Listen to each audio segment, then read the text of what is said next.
Minsan hindi natin maiwasan na mainggit. Alam ko totoo 'yun, alam ko nararamdaman, na-experience mo din 'yun madalas or minsan. Kasi part it's a part na 'yun sa atin na makaramdam ng gano'ng yung parang inggit, yung gano'ng insecurity. Part na 'yun sa atin, part na 'yun sa lahat sa tao. Kaya it's okay lang na maramdaman mo 'yun. Okay lang na maramdaman mo yung inggit na yun basta wag mong gawin na magkakaroon ng hindi mabuting epekto.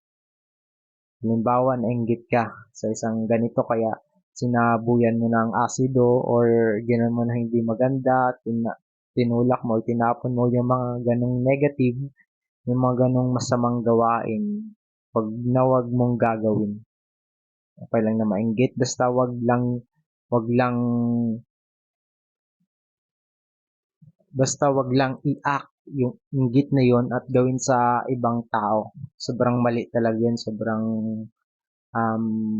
mali lalo na sa